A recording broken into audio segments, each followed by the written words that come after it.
السلام علیکم ورحمۃ اللہ وبرکاتہ۔ جمعہ 17 شوال سن 1445 مطابق 26 اپریل سن 2024 کے خطبے کا اردو میں خلاصہ پیش خدمت ہے۔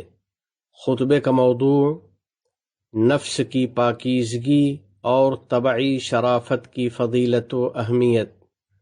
الحمد للہ الذی خلق النفوس وسواها ووعد بالفلاح أطيبها وأزكاها وأشهد أن لا إله إلا الله وحده لا شريك له وأشهد أن سيدنا ونبينا محمدا عبد الله ورسوله فاللهم صل وسلم وبارك على سيدنا ونبينا محمد وعلى آله وصحبه أجمعين وعلى من تبعهم بإحسان إلى يوم الدين۔ برادران اسلام، میرے نمازی بھائیو، لفظ طیب پاکی، پاکیزگی اور پاک بازی کے معنی پر دلالت کرتا ہے۔ برے اخلاق سے دل کی پاکیزگی ایک ایمانی خصلت اور قرآنی خوبی ہے۔ قرآن کریم نے بار بار اس کو ذکر کیا ہے اور اپنی متعدد آیات میں اس کے معانی کو بیان کیا ہے۔ چنانچہ 40 سے زائد مقامات پر ایسے کلمات آئے ہیں جن کا مادہ طیب ہے۔ بلا شبہ پاکیزگی جس چیز میں بھی ہوتی ہے اسے سنوار دیتی ہے، اور وہ جس چیز سے بھی نکال لی جاتی ہے وہ عیب دار ہو جاتی ہے۔ پاکیزگی کی بدولت اعمال قبول ہوتے ہیں اور وہ خدائے کریم کی بارگاہ تک پہنچتے ہیں۔ نبی کریم صاحب خلق عظیم صلی اللہ علیہ وسلم کا فرمان ہے، ان اللہ طیب لا يقبل الا طیبا۔ بلا شبہ اللہ جل جلالہ پاک ہے، وہ پاکیزہ چیز ہی قبول فرماتا ہے۔ یعنی اللہ تبارک و تعالی ایسی پاکیزہ طبیعتوں سے پاکیزہ عمل قبول کرتا ہے جن میں کسی کے تئیں بغض و حسد نہیں ہوتا۔ وہ دوسروں کی خوشی سے خوش ہوتے ہیں اور دوسروں کی کامیابی سے ان کو راحت حاصل ہوتی ہے۔ پاکیزہ طبیعت والے بندے کی یہ شان ہوتی ہے، لیس بالطعان ولا اللعان ولا الفاحش ولا البذیء۔ وہ طعنہ دینے والا اور لعنت کرنے والا نہیں ہوتا اور نہ بے حیا اور بد زبان ہوتا ہے۔ وہ اپنے مومن بھائی کی تکلیف پر خوش نہیں ہوتا اور نہ اس پر بیجا الزام لگاتا ہے۔ ایسا بندہ قلبی راحت سے مالا مال ہوتا ہے اور نعمت و سلامتی کے ساتھ زندگی گزارتا ہے، جیسا کہ رسول اکرم صلی اللہ علیہ وسلم کا ارشاد ہے، طیب النفس من النعیم۔ طیب النفس ہونا اور پاکیزہ طبیعت رکھنا بھی ایک نعمت ہے۔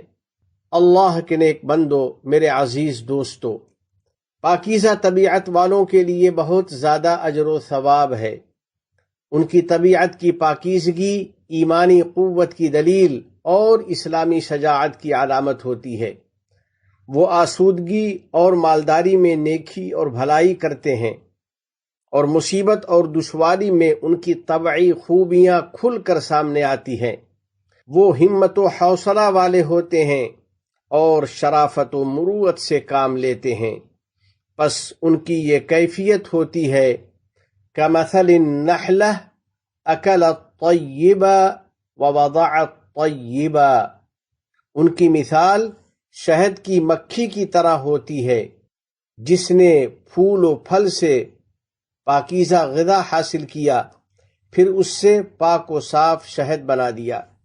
ایسے بندے پوری کوشش سے فلاحی اور عوامی کام کرتے ہیں اور رنگ و نسل اور دین و قومیت کے درمیان تفریق نہیں کرتے، اور اپنی جان و مال سے تمام متاثرین کی امداد کرتے ہیں اور اپنے ملک کی نیک نامی کے خواہش مند رہتے ہیں۔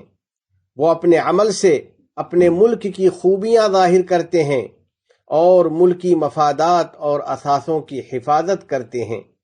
بس ان کا ملک ان کے نزدیک ان کے گھر سے زیادہ محبوب ہوتا ہے، اور ملک میں رہنے والے ان کے نزدیک اپنے گھر والوں کی طرح ہوتے ہیں۔ وہ بدنام کرنے والوں کی افواہوں پر توجہ نہیں دیتے اور نفرتی ٹولے کے پھیلائے ہوئے جھوٹ کی پرواہ نہیں کرتے۔ وہ شرافت سے کام لیتے ہیں اور وعدہ کی پاسداری کرتے ہیں۔ بعہدہم اذا عاہدوا، اور وہ لوگ اپنے عہد کو پورا کرنے والے ہیں جب عہد کر لیں۔ ایسے پاکیزہ بندوں کے لیے نبی کریم صلی اللہ علیہ وسلم کی یہ بشارت ہے، خیار الناس الموفون المطیبون، وعدہ وفا کرنے والے اور پاکیزہ اخلاق والے اللہ کے نزدیک سب سے اچھے بندے ہیں۔ پاکیزہ اخلاق و کردار اختیار کرنے والوں، ہمیشہ اچھے اخلاق کا مظاہرہ کرو، سب سے مسکرا کر ملو اور خوش دلی کے ساتھ لوگوں کو سلام کیا کرو۔ تحیۃ من عند اللہ مبارکۃ طیبہ، یہ اللہ کی طرف سے ایک بابرکت سلام اور پاکیزہ دعا ہے۔ اور میرے بھائیو، سرور کونین صلی اللہ علیہ وسلم کی اس فرمان پر عمل کرو، وَأَطِيبُ الْكَلَامِ، یعنی پاکیزہ کلام کیا کرو اور اچھی اور میٹھی گفتگو کیا کرو۔ ہمارے رب کریم جل جلالہ کا ارشاد ہے، الیہ یصعد الکلم الطیب، اچھا کلام اسی تک پہنچتا ہے۔ اور حلال روزی تلاش کیا کرو اور کسب حلال کے دوران اپنا کام اچھی طرح انجام دیا کرو۔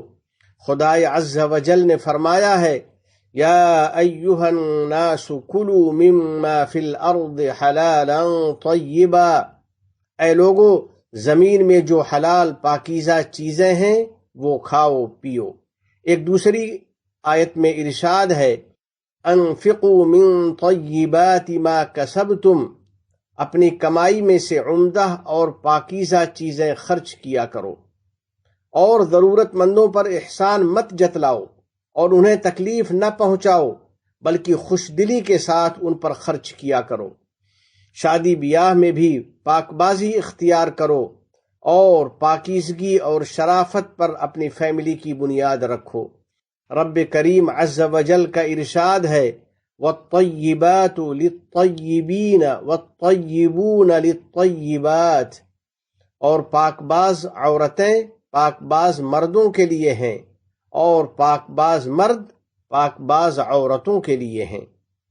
پاکیزہ ماحول میں اپنے بچوں کی تربیت کرو، ان کو ذریۃ طیبہ بناؤ، یعنی ان کو نیک اور صالح اولاد بناؤ، ان کو علم و اخلاق سے آراستہ کرو، صلہ رحمی کا اہتمام کرو اور مریضوں کی عیادت کیا کرو۔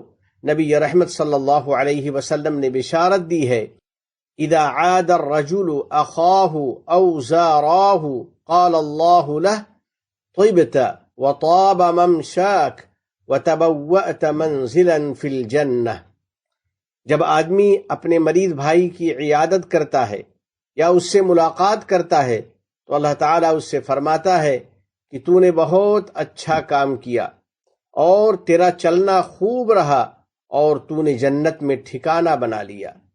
یا اللہ، ہمیں پاکیزہ طبیعتوں والا، نیک نیتوں والا اور اچھے اقوال و افعال والا بنا دے، نیز اپنے اس فرمان پر عمل کی توفیق عطا فرما دے۔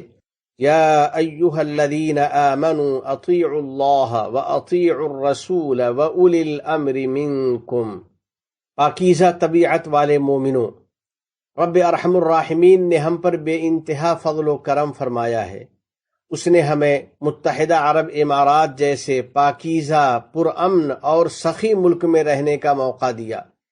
بلا شبہ اس ملک کی یہ شان ہے، بلدۃ طیبہ، یہ ایک عمدہ اور پاکیزہ ملک ہے۔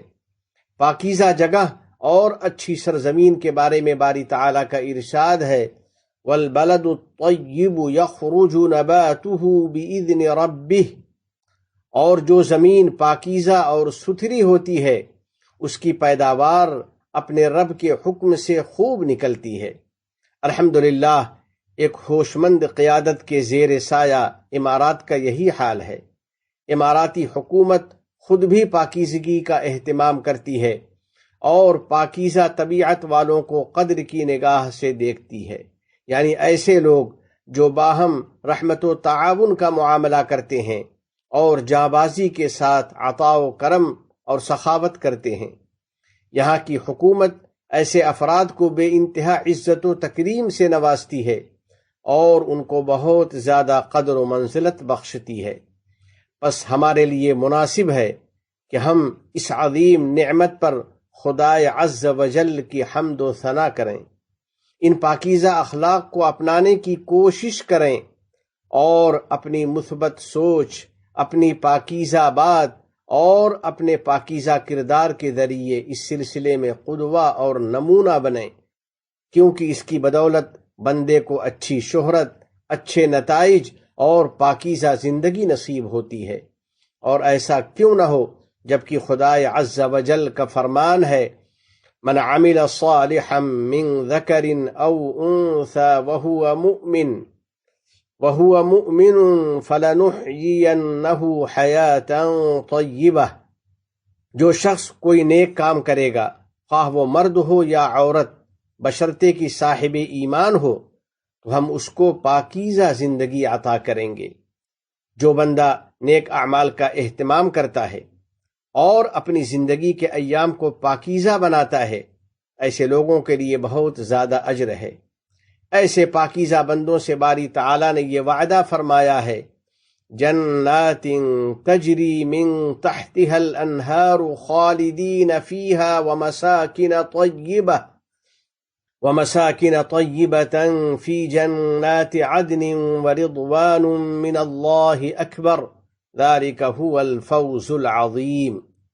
اللہ تعالیٰ نے ان سے ایسے باغات کا وعدہ فرما رکھا ہے جن کے نیچے سے نہریں جاری ہوں گی، جہاں وہ ہمیشہ ہمیش رہیں گے، اور نفیس مکانوں کا وعدہ فرما رکھا ہے جو کہ ان ہمیشگی کے باغوں میں ہوں گے، اور اللہ کی رضا سب سے بڑی چیز ہے اور یہ بڑی کامیابی ہے۔